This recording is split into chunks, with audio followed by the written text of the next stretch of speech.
I have as much control over my body as someone else does. I mean, you can work out all you want. I was training for the Ironman, for crying out loud, and this came up, so it wasn't that I'd done something wrong. But I do fear for Avery. I just don't want her to get it and to go through the same thing I have. Because she's already kind of going through it now. And I hope that if it ever happened to her, that she would have me and John and our families there to support her. And that maybe there would be more advances.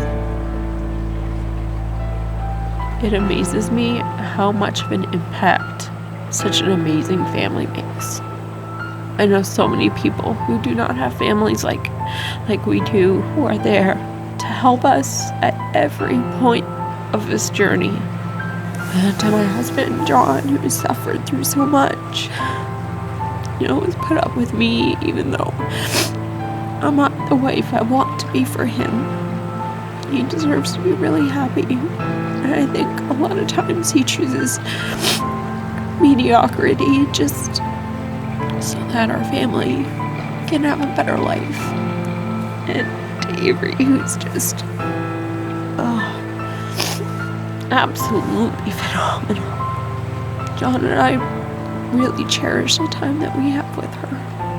Even when I'm sick, even if it's just falling asleep at night with her, for me, that really makes my day. You're born, you live, and you die. And every single person on this earth that you have an interaction with, whether negative or positive, will always leave a mark on your life. So I hope I've made mine.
I think you go through such a roller coaster of emotions, and bitterness certainly is one of those emotions. But I'd like to hope that whenever that time comes, when it's the end of my life, that I'm not bitter, that I'm at peace with what is. Sitting up on the rock in this little oasis area with Amy singing a whole bunch of ridiculous songs, totally off tune, was probably like the biggest highlight of the whole trip, just because it was so like us before all of the hard stuff that we've had to go through. Today I got to drive the boat for a little bit, and it was a really scary thing to do. It's this big stick that you wivel backwards and forwards, and you control the speed with turning your hand. And it's so far removed from anything that I've done before that it was kind of fun to do it because it was just so different. But it was also kind of scary because there's like rocks on either side, and you try to compensate and you go way over here, and you try to compensate and you go way over here, and so I was like constantly trying to stay away from the rocks and stuff. And I did a nice big donut, which was awesome. I definitely went on more of a journey than I thought I would. And there are a lot of takeaways that I have to take from this whole experience. I feel a validity in my emotions that I didn't really feel before, and it's really allowed me to let go of the guilt that I feel, because it's normal for me to feel this way, and opening up lines of communication is a really, really big thing, and really just letting people know when things hurt and when things are rough, and also when things are good, like just to be able to, ride the tide, whether it's going up or down. We had this one huge rapid that we were going to ride, and everybody had been talking about it. It was like talked about from day one. This the lava rapid was talked about from day one as like the big thing that we were going to do, and everybody else went up and saw it, and I was like, no, you know what? I don't want to look at it. Right now I'm going to live in this moment on the boat, have a few last conversations, and just kind of enjoy this time on still water and worry about the rapid when it gets here. And by doing that, I think I enjoyed it so much more because I had no idea what was in store, and the whole thing was just so exciting and so much fun. And I wasn't worried about the big hits that were coming because I didn't know they were coming. And I think it really, like, that's a big metaphor for, how I feel coming out of this, is that I need to just, the future's going to be the future no matter what I think about it. And the moment that I have is right now. And the people that I have are the ones that are with me right now. And no matter how much time I have, right now is going to matter. To pay more attention to the moment that I'm in and pay less attention to the what ifs of the future.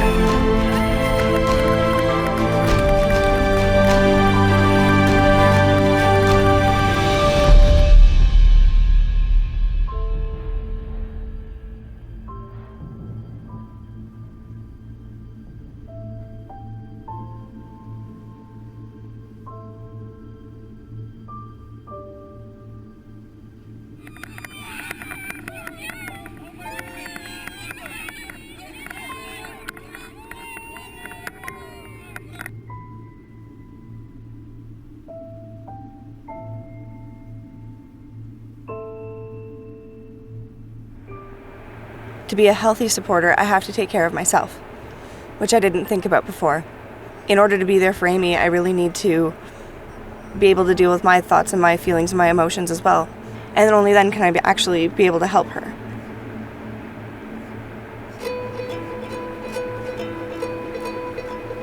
You end up coming back with new perspectives and new feelings, and that often helps. Just getting away. What legacy do you want to leave for Amy? I think I just want her to know that she's loved.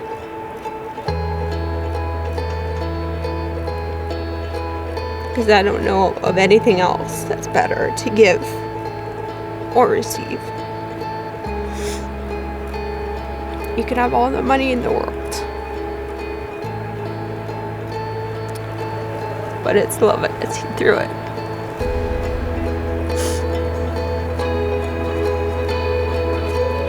Cancer has changed our lives, but who's to say that it's changed for the better or for the worse?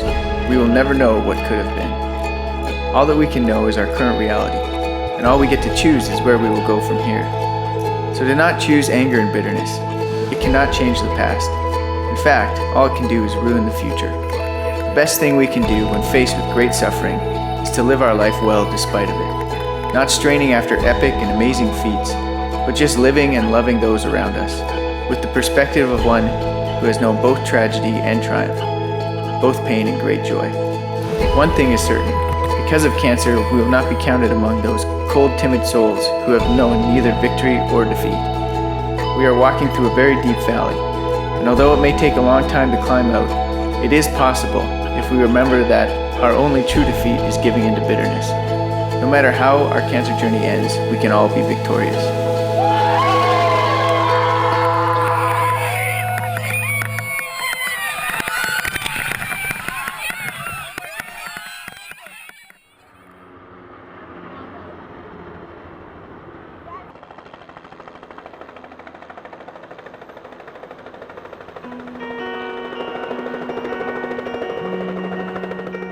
It's okay to cry.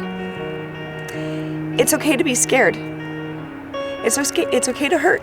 It's okay to not have the answers. It's okay to not know what to do to help. It's okay to reach out to people, and it's okay to realize that you need support too. I have made mistakes. I have made mistakes. I continue to make them. And the promises I've made, promises I've made, I continue to break them. And all the doubts I've faced, all the doubts I've faced, I continue to face them. But nothing is a waste, nothing is a waste if you learn from it.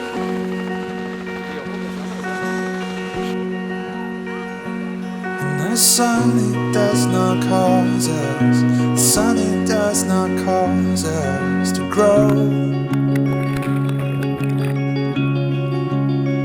It is the rain that will strengthen, the rain that will strengthen your soul.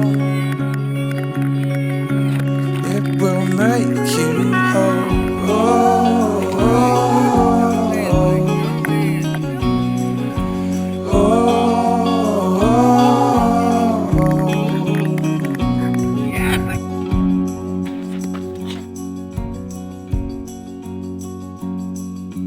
We have lived in fear.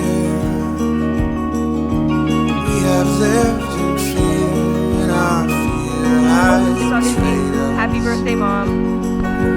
We will overcome.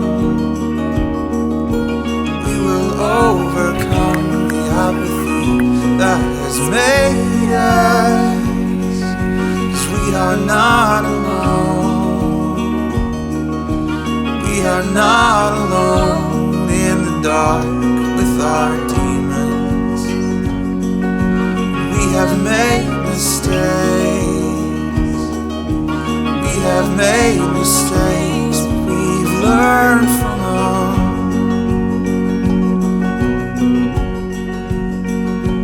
And the sun, it does not cause us, the sun, it does not cause us to grow. It is the